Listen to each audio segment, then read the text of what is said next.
Olá pessoal, hoje mais um programa de coração para coração com um tema bem legal.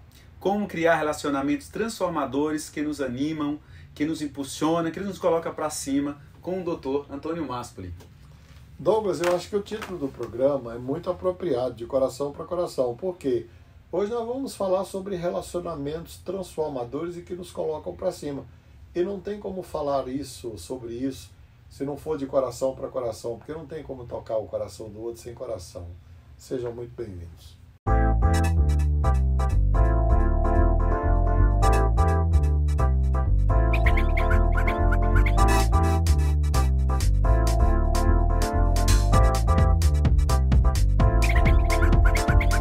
Mestre, como que é esse lance aí de neurônio espelhos para o relacionamento? O que isso significa? Olha, o nome espelhos, ele é muito apropriado, porque quando você se olha no espelho, você se vê.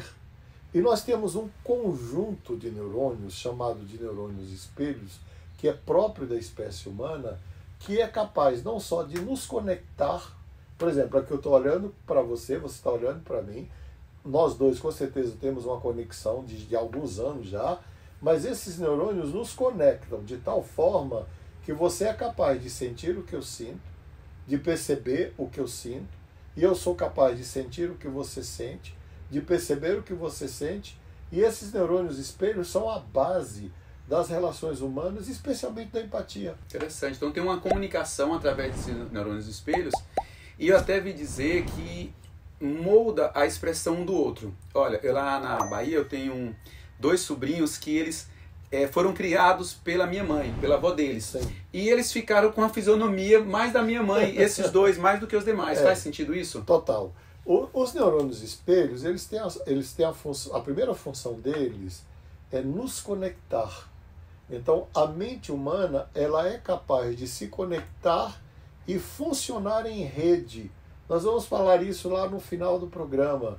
Mas os neurônios espelhos também são responsáveis pelas relações humanas e pela empatia. E antes de aprofundar isso, eu queria trazer o dado de uma pesquisa que eu estou fazendo sobre solidão e isolamento social. Eu comecei essa pesquisa tem 20 anos, é um livro que eu estou escrevendo, estou finalizando.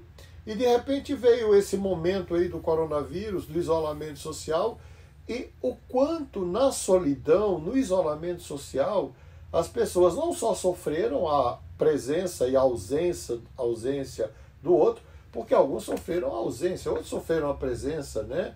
Dependendo do sistema de relações.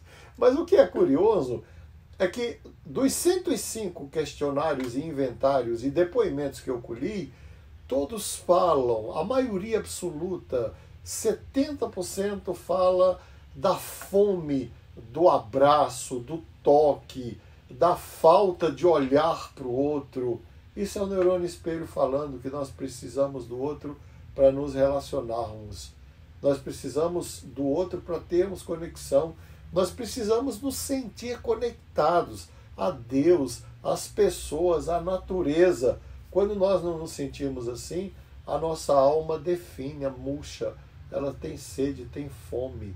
Então o programa de hoje, o tema de hoje é para fazer com que a gente caminhe na direção de relacionamentos saudáveis, novos relacionamentos, quem sabe, e que nos coloque para cima. Então, após essa pandemia, vamos viver até uma valorização do toque, do beijo, do abraço, Sim. dos relacionamentos. E parece que estamos vivendo uma volta do exílio, parece? Sim, sim. O isolamento social nos colocou frente a frente com as nossas necessidades mais primitivas, mais básicas, mais humanas. E quando a gente pega aquela música famosa, né? A gente tem fome de quê? A gente tem fome também de pele, a gente tem fome de abraço, a gente tem fome de sexo, a gente tem fome de gente, na verdade.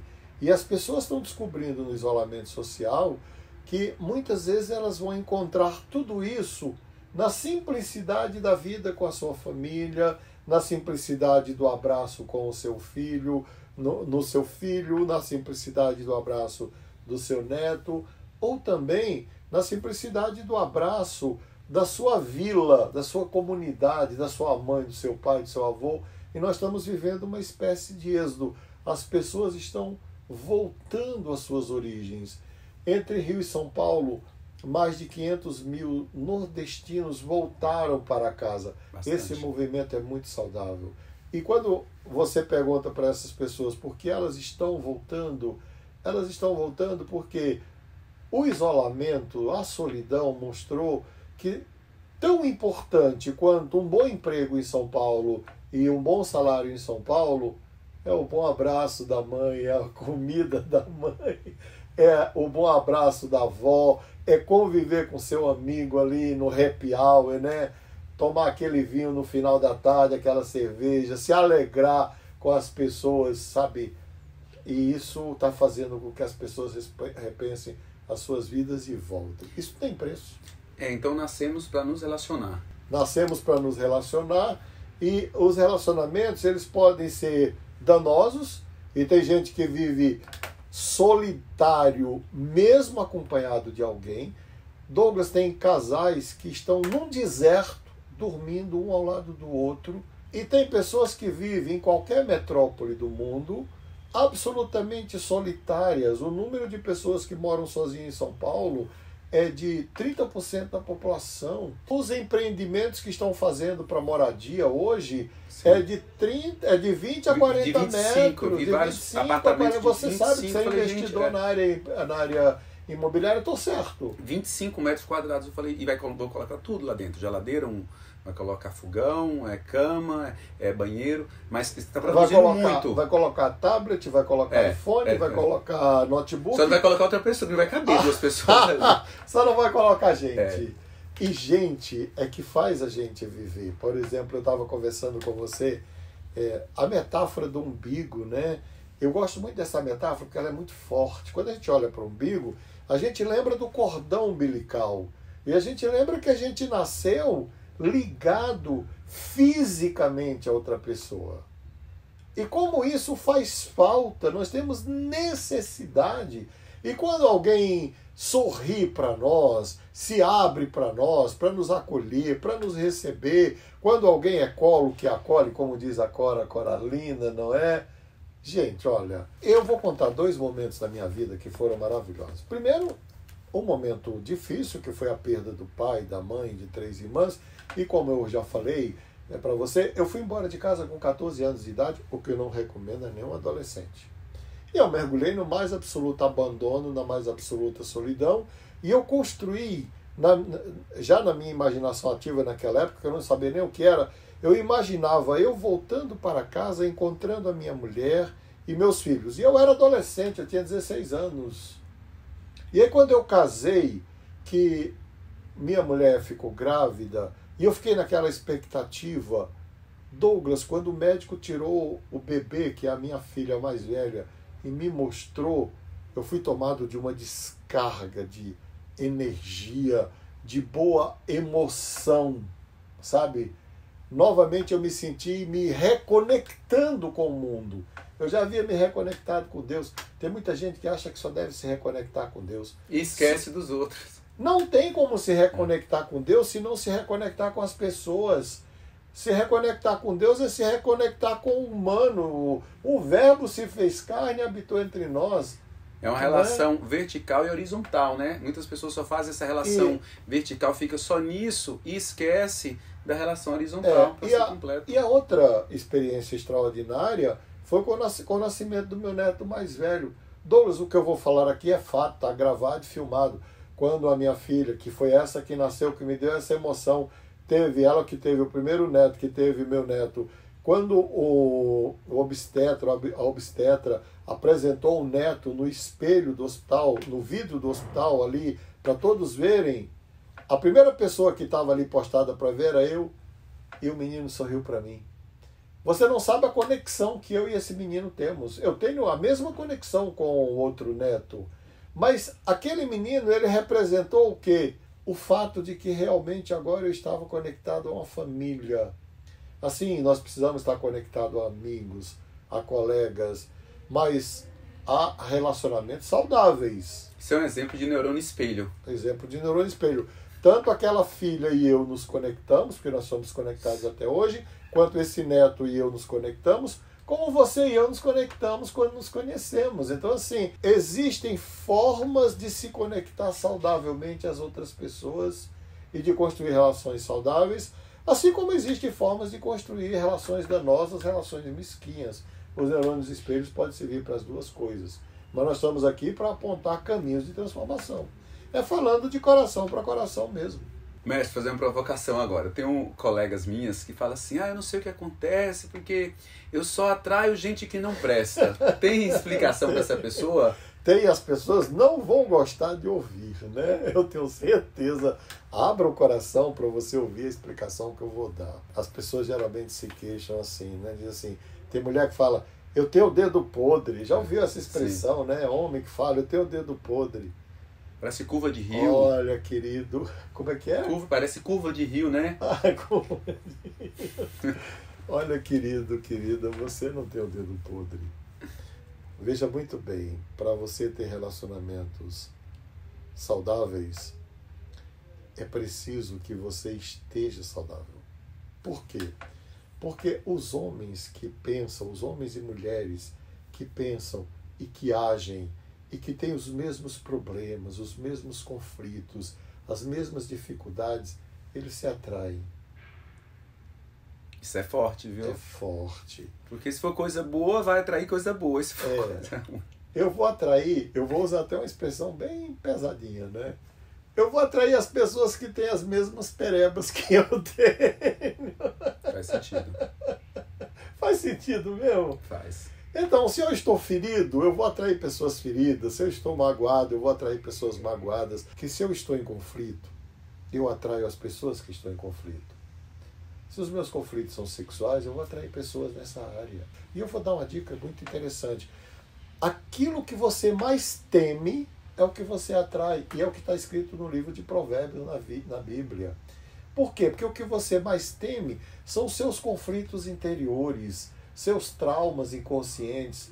E essas escolhas, Douglas, elas são escolhas norteadas pelo inconsciente da pessoa. Isso aí é o problema, não é? Então, se eu estou vivendo dentro de um processo de desilusão, de um processo de desconstrução, de um processo de autodestruição, eu vou atrair pessoas com o mesmo perfil que eu. Por quê? Cientificamente comprovado. Homens e mulheres que pensam e agem se atraem quando pensam e agem de igual modo. E quando pensam e agem de modo diferente, se repelem. E as pessoas não percebem isso. Interessante. Isso serve para a amizade também, né? Eu vejo fofoca, eu já fico longe. Então, é algo que não... E tem gente que vive mergulhado nisso, até no nível de amizades, né? Perfeito. Eu nem tenho tempo para isso, né? Se alguém for me contar, falar mal de alguém, eu geralmente fico preocupado com quem está falando mal. Não é com a pessoa que não está ali. Porque aquela pessoa que está falando mal, ela está se denunciando, ela está em risco, né? E é claro que ela vai atrair alguém igual a ela. Se ela não tem lealdade, ela vai atrair quem não tem lealdade. Tem que se proteger, né? Tem que dar tchau de longe se a pessoa... Tem quando a pessoa começar com essas histórias, né? Assim, porque se ela está falando mal de alguém para você, Douglas, ela vai falar mal de você para outra pessoa. Mestre, e o que fazer para não atrair esses tipos de pessoas? Ou como fazer para atrair novos tipos de pessoas? Ou pessoas mais saudáveis? Pessoas mais saudáveis. Aí eu vou falar de um caminho, na verdade, né, Douglas? Não tem assim uma receita de bolo, algo pronto. Mas o primeiro caminho é o autoconhecimento. Faça um inventário sobre você. Gente, eu fiz isso mesmo. Eu preenchi durante o ano de 2019 um caderno de 200 páginas, com 3 páginas. Na primeira página, eu escrevi em todas as áreas da minha vida aquilo que eu sou ótimo. As virtudes, os dons, as habilidades que Deus me deu, as experiências que foram maravilhosas para mim. Na segunda página, nossa, eu escrevi as coisas que eu sou péssimo, mas péssimo mesmo, as coisas que eu tenho vergonha, que eu não gostaria que ninguém soubesse. Eu até cunhei isso numas frases assim de efeito. Qual a sensação da gente escrever um negócio assim, que dá vergonha, né? É libertador. É libertador, porque tem todo um processo terapêutico nisso, né? Você se vê, e se vê transformador. é o autoconhecimento. Que esqueleto você guarda no armário? Abra, olhe para ele. Use os neurônios de espelhos para se conectar com seus próprios esqueletos guardados no armário. O que você mais teme? Porque o que você mais teme é o que você vai atrair. Isso está na Bíblia, não é da minha cabeça. Você concorda com isso? Faz sentido. Não vai ficar aquilo o tempo inteiro tomando conta, crescendo dentro de você. É melhor logo... O que você sente mais culpa? O que mais te envergonha, não é? Se eu me libertar disso, eu vou acabar traindo essas pessoas. Se você não tiver consciência que carrega esses esqueletos dentro do seu armário, você vai atrair estas pessoas para a sua vida. E aí esse processo eu chamo de autoconhecimento. E na terceira folha, como resolver os esqueletos. Na verdade, eu escrevi depois uma quarta folha, que foi a gratidão pelas coisas que eu já superei e a oração pelas coisas que eu precisava superar. Autoconhecimento seria o primeiro ponto. O segundo ponto é a autocura. Para cada coisa positiva, eu agradeci a Deus, a vida, ao universo, as pessoas que me possibilitaram chegar lá e concluir, por exemplo, meus terapeutas, meus conselheiros, meus mentores, meus amigos, meus pastores, minhas pastoras, enfim, meus médicos, não é? Meus pais, minha família, meus amigos, você que está aqui, o Pedro que está aqui, enfim, as pessoas que fazem parte da minha vida. No segundo ponto, no negativo, eu aceitei que realmente eu sou assim. Porque enquanto eu atribuo a culpa ao outro, eu estou transferindo o problema para depois. Aceitei, realmente eu sou uma pereba muitas vezes, não é? E me perdoei, já que Deus me perdoa, eu me aceitei, eu me perdoei. Então, oração muito simples. Se eu sou uma pessoa cheia de conflitos, Senhor, eu sou cheio de conflitos. Eu aceito o teu perdão e eu me perdoo por isso. Então, aceitar e se perdoar. Para virar essa página, sabe? Virar essa página. Essa pessoa, a gente tem que agradecer essa pessoa que a gente foi anterior, porque foi ela que nos deu força, que nos trouxe a gente até aqui. Sim, seja bom ou mal. Seja bom ou mal. É. Tem uma foto no Instagram lá, do antes e do depois. E eu nunca gostava daquele, porque me achava feio. Foi um período que eu estava vivendo assim, desordenadamente. Então eu sempre olhei aquilo muito ruim, não gostava nem de ver aquela foto. Mas eu senti que me senti curado. Ele foi forte e me trouxe até quem eu estou sendo hoje. Sim. Então tem que olhar com generosidade também quem a gente foi no Exatamente. passado. Agradecer tudo de bom, tudo de ruim. E se perdoar só é libertador se você se desconectar desse aspecto sombrio da sua natureza. Mestre, quais as dicas que o senhor poderia nos dar para como construir relacionamentos transformadores que nos animam, que nos motivam, que nos colocam para cima? Quais as dicas? Olha, eu não tenho como fugir da minha espiritualidade, né? Eu vou fazer uma pergunta aqui muito pesada também, né? Pergunta, por isso que é de coração para coração. Feche os seus olhos e imagine que você está passando por um grande risco de vida. É a sua vida que está em risco. Mas feche mesmo, pense isso. Que pessoas você poderia contar nesta hora para lhe tirar desta situação? Você tem que contar pelo menos com 12 pessoas. Essa é uma pergunta e esse número é um número cabalístico mesmo. Se refere aos 12 apóstolos. E aí, se você não tem essas 12 pessoas, que algumas pessoas já disseram assim, Dr. Márcio, se eu morrer, ninguém vai no meu enterro, não vai ter ninguém que vai segurar na alça do meu caixão. É uma vergonha, eu penso que é uma vergonha, porque, poxa, pra sua vida inteira não fez amizade com ninguém. Além de uma vergonha, eu acho que essa é a maior derrota humana, não é? A maior derrota de uma pessoa humana é não ter construído nenhum sistema de relacionamentos. Então comece a pedir para Deus mandar essas 12 pessoas. Faça um inventário, eu queria que fosse muito prático. Precisa, tem um colega meu que chegou no dia do aniversário e falou assim, nossa, Douglas, você foi a única pessoa que me ligou. Falei, caramba, de tanta gente você teve a oportunidade de fazer amizade, só eu que te liguei, o problema está com as pessoas que não lembraram de você? Ou será se essa pessoa que não desenvolveu amizades? Vamos lá, dentro desse isolamento, que alguns estão em isolamento por causa das questões de saúde, do risco, né? Como é o meu caso da minha mulher, eu estou aqui com ela, ficamos 3 meses em isolamento total. Agora a gente está saindo o que é possível. Mas se nós não tivéssemos um relacionamento de solidariedade, como seria? De apoio mútuo? Como seria? E alguém que está nesse isolamento sozinho, que não pode contar com ninguém, né? Não tem ninguém para contar. Olha, eu vou contar 3 histórias, eu sempre conto. Uma marcou muito a minha juventude. Eu tinha 18 anos e morava num cortiço lá no Rio de Janeiro. Né? Quando eu cheguei no Rio de Janeiro, eu fui morar num cortiço. E tinha um senhor que eu sempre cruzava com ele. Eu virei uma espécie de síndico do cortiço. Eu cuidava de tudo, orientava todo mundo. Eu sempre fui assim. Isso com 18 anos de idade. E de repente eu não o percebi.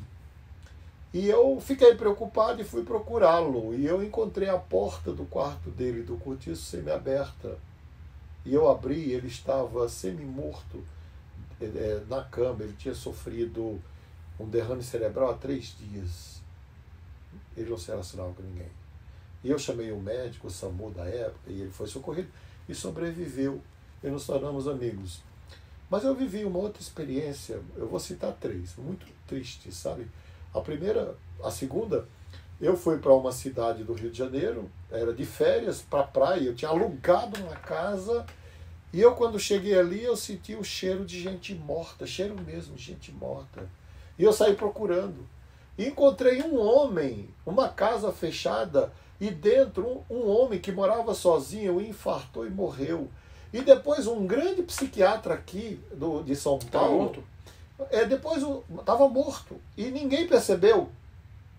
E depois um grande psiquiatra, não vou nem dizer o nome dele, porque ele é um homem famoso, inclusive ele me doou a biblioteca, parte do que tem aqui foram esses livros todos de neurociência, ele deixou no testamento para mim. Ele vivia sozinho num apartamento de 500 metros quadrados aqui na Paulista, na Alameda Santos, e ele infartou, e ele só foi ser descoberto morto 3 dias depois. E a pergunta que eu me fiz é, estas pessoas morreram antes ou depois do infarto? Que resposta você daria? Nossa, eles já estavam um morto-vivo. Já estavam morto-vivo. Então aí, agora que nós estamos pensando em construir novos relacionamentos, peça a Deus para trazer 12 pessoas, mas pessoas que sejam para cima. Não é? E eu sugiro que sejam 12 pessoas de áreas diferentes, de comunidades diferentes, sabe? Enriquece, né? De gêneros diferentes, não é? Não são 12 amigos, eu tenho amigos e amigas. De repente, dentro desses 12, pode ter seu irmão, pode ter tua mãe, pode ter teu amigo, pode ter teu filho ou tua filha, mas são pessoas íntimas. Se você lembrar do modelo de Jesus Cristo, dos 12, tinha 3 que eram íntimos. Era Pedro, Tiago e João. E os 12... E ali tinha também o dedo podre, que era Judas. Nos 12 pode ter que ter um dedo podre. É até bom que tenha. Mas peça a Deus que traga pessoas, porque como é que você vai saber? Sempre que você levar, por exemplo, um projeto para alguém e ele te jogar um balde de água fria, você levar um sonho, dizer assim, não, meu sonho é casar. E a pessoa, que é isso? Você nasceu para ser solteiro, tu vai ser... Meu sonho é ser empreendedor, criar uma loja. Estou me preparando para comprar um apartamento. E a pessoa disser, isso não vai dar certo. Se ele fizer isso 3 vezes com você, nunca mais leve nada para ele. A pessoa fala de acordo com as suas experiências, né? Então uma pessoa que a gente leva para falar de relacionamento, e ela sempre joga um balde de água gelada, balde de água fria, talvez ela tenha tido só experiências frustradas de relacionamentos, então ela vai projetar isso no conselho? É isso que eu estou falando. Então você tem que procurar passar a se relacionar com pessoas que te deem suporte. Que você chegue e diga assim, olha, eu estou sonhando, e a pessoa diz, olha, esse sonho é possível de realizar. Nossa, que bom que pelo menos você está sonhando. E são essas as pessoas que têm que ser atraídas para a tua vida, para o teu sistema de relacionamento, que tem que fazer parte desses 12. São pessoas que superaram. Esse é o primeiro ponto. Não são pessoas perfeitas, não existe pessoas perfeitas. São pessoas que têm história de superação. A pessoa que mais marcou minha vida, hoje ela tem 86 anos de idade, e ela é cheia de vitalidade. Ela me contou uma parábola muito interessante, a parábola do sapo e da rã, muito conhecido. Um sapo e uma rã estavam dentro de um curral, de uma leitaria, e os dois caíram dentro de um pote de leite. O sapo falou assim, vou beber todo o leite que eu puder e depois eu vou morrer afogado, mas eu vou morrer feliz, porque eu não tenho como me tirar daqui. Até alguém descobrir que eu estou aqui dentro, eu já morri. E a rã falou, não, eu vou me bater, vou me bater, vou me bater, vou me bater, vou me bater. Essa mulher me contou isso quando ela tinha 40 anos de idade, hoje ela tem 86. Ela faz parte desse grupo dos meus 12. E ela entrou nesse grupo quando ela me contou essa história. Eu falei, opa, eu quero essa mulher junto de mim. Isso já tem 40 anos. Ela é o sapo que tomou leite bastante. Não, o que tomou leite bastante, tomou e morreu. Ela é a rã que diz que eu vou me bater. E a rã começou a se bater, se bater, se bater. O movimento da rã transformou o leite em manteiga. E a rã planou e foi salva do Foi uma pegadinha, porque ele não tinha acabado toda a metáfora e eu já fui entender. Isso é bom para o povo ver que a gente não combinou nada. Verdade. E o que essa amiga do senhor, essa mulher, quis dizer, então, que com a rã se batendo virou manteiga? Eu até entendo que se virou manteiga ali, endureceu, ela conseguiu sair. Mas o que ela quis dizer mais com essa metáfora? Olha, ela concluiu na fala dela que eu omiti, né? Eu estou falando na por parte, eu estou fazendo uma pegadinha.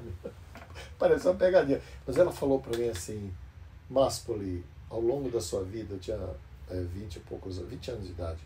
Ela falou, Máspoli, ao longo da sua vida, afaste-se dos sapos, porque eles vão morrer e vão levar os outros juntos para dentro do leite. E aproxime-se daqueles que lutam para sobreviver e para superar. E eu tomei essa metáfora como verdadeira para mim. Eu acho que ela me ajudou muito ao longo da minha vida. Nossa, isso é muito importante. Evita muitos problemas, uma série de problemas. Imagina, um grupo de deprimidos se reúne para compartilhar a depressão. Isso pode ser terapêutico? Pode, mas também pode fazer com que um alimente a dor do outro, alimente o sofrimento do outro e faça...